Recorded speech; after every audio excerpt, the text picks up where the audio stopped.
Perdana Menteri Israel Benjamin Netanyahu tampaknya mengabaikan nasib para sandera. Hal itu lantaran menurutnya mengalahkan Hamas lebih penting daripada membebaskan para tawanan yang masih di Gaza. Pernyataan itu disampaikan Netanyahu dalam acara Alkitab Dunia untuk Pemuda pada Kamis 1 Mei 2025. Dikutip dari Tribun News, Netanyahu menyatakan bahwa pihaknya ingin memulangkan 59 sandera yang masih ditawan Hamas. Namun ia menekankan bahwa perang yang berlangsung memiliki tujuan akhir, yakni kemenangan atas militan Palestina. Sontak saja pernyataan Netanyahu itu memicu kemarahan para keluarga sandera. Bukan tanpa sebab, menurut para keluarga sandera, pernyataan Netanyahu itu mengabaikan keselamatan dan pembebasan tawanan Israel. Di sisi lain, keluarga sandera juga khawatir jika Netanyahu mendukung Menteri Keuangan Bezalel Smotrich yang menyerukan perluasan serangan di Gaza. Perdana Menteri Israel Benjamin Netanyahu mengumumkan status darurat nasional buntut kebakaran hutan besar yang melanda wilayah barat Yerusalem. Status darurat nasional itu diumumkan Netanyahu pada Rabu 30 April 2025. Dilaporkan api melahap lebih dari 5.000 hektar lahan. Kebakaran besar itu pun membuat ribuan warga Israel harus dievakuasi dari kediamannya. Dikutip dari Tribun News, kebakaran tersebut menyebabkan gangguan besar pada infrastruktur utama Israel. Diketahui, api mulai berkobar di dekat Beit Shemesh dan dengan cepat menyebar ke arah Yerusalem. Persebaran api itu kian cepat lantaran cuaca yang panas, kering, serta angin kencang. Api tampak membakar hutan pinus dan semak-semak belukar. Akibatnya, asap tebal menutupi jalan raya utama antara Yerusalem dan Tel Aviv.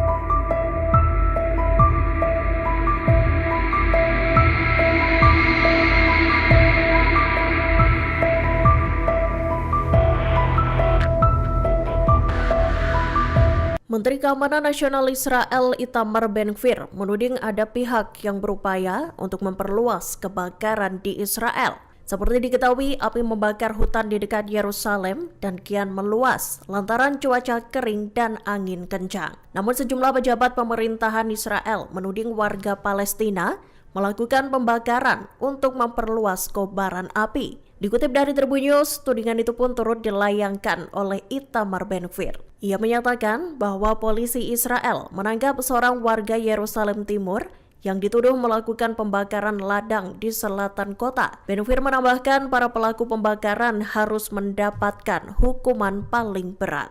Lebih lanjut, para menteri dan anggota parlemen Israel juga meminta Netanyahu untuk melakukan jam malam di desa-desa tepi barat. Mereka menuding warga Palestina asyik merayakan kebakaran yang meluas di Israel. Buntut adanya tudingan itu, pada Rabu 30 April 2025, Dinas Keamanan Umum Israel Shin Bet mengumumkan bakal memulai penyelidikan terkait tuduhan tersebut.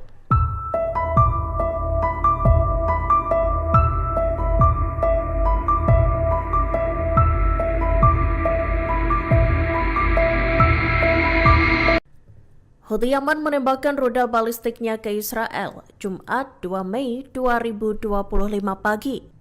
Serangan itu memicu bunyi sirene di Haifa dan seluruh wilayah di Israel Utara.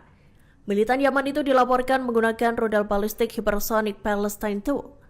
Dikutip dari The Times of Israel, juru bicara Houthi Yahya Sari menjelaskan bahwa rudal balistik itu diluncurkan ke arah pangkalan udara Ramat David. Sari mengklaim serangan itu sukses mencapai targetnya dan gagal dicegat IDF. Meski begitu, militer Israel malah mengklaim telah berhasil menepis serangan rudal itu. Puing-puing hasil intersepsi rudal itu dikabarkan menembus atap sebuah taman kanak-kanak di Kibbutz Mismar HaEmek. Dilaporkan pula peringatan dini telah dikeluarkan Israel sebelum akhirnya sirine berbunyi kencang selama 6 menit. Meski begitu, tak ada laporan mengenai korban luka dalam serangan tersebut.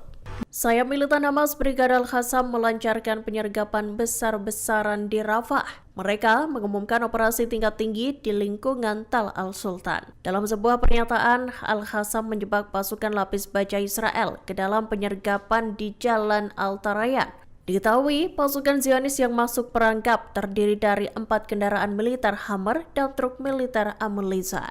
Dikutip dari Al-Mayadin Jumat 2 Mei 2025, Al-Qassam juga melesatkan alat peledak dan syawas. Kendaraan militer Israel hancur dan sejumlah tentara dilaporkan terbunuh. Al-Qassam juga melakukan serangan jarak dekat terhadap pasukan pendudukan Israel atau IDF. Operasi tersebut digadang sebagai bagian dari serangkaian penyergapan yang dilakukan Hamas terhadap pasukan Israel di Gaza.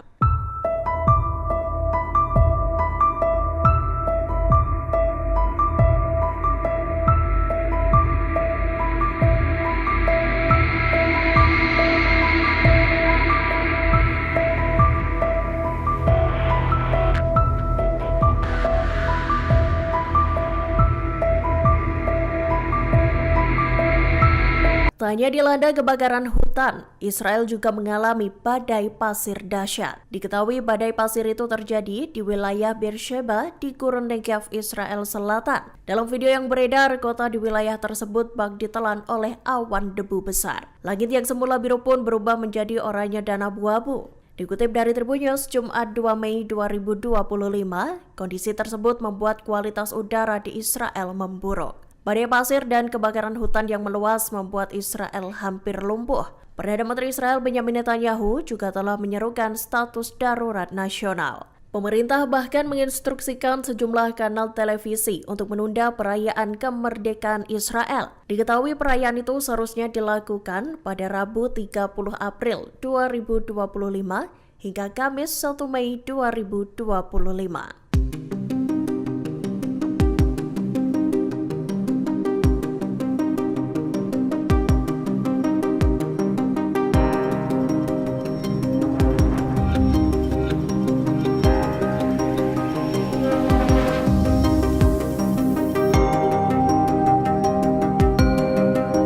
Hamas menanggapi tudingan bahwa pihaknya terlibat dalam kebakaran hutan yang melanda Israel. Bantahan itu disampaikan anggota Biro Politik Hamas Bassem Naim dalam pernyataannya. Diketahui bantahan itu dilayangkan selesai Israel mengumumkan penangkapan 18 orang yang dituding melakukan pembakaran di Israel. Perdana Menteri Israel Benjamin Netanyahu pada Kamis 1 Mei 2025 mengatakan bahwa belasan terduga pelaku itu berasal dari Yerusalem Timur. Mereka ditahan atas dugaan menghasut aksi pembakaran secara daring. Dikutip dari Newsweek, Bassem Naim menegaskan bahwa pihaknya tak mengetahui identitas sejumlah orang yang ditahan itu. Namun ia meyakini bahwa mereka tak ada kaitannya dengan Hamas. Naim bahkan meragukan pernyataan Israel yang menuding adanya campur tangan Hamas dalam kebakaran hebat yang melanda dekat wilayah Yerusalem itu.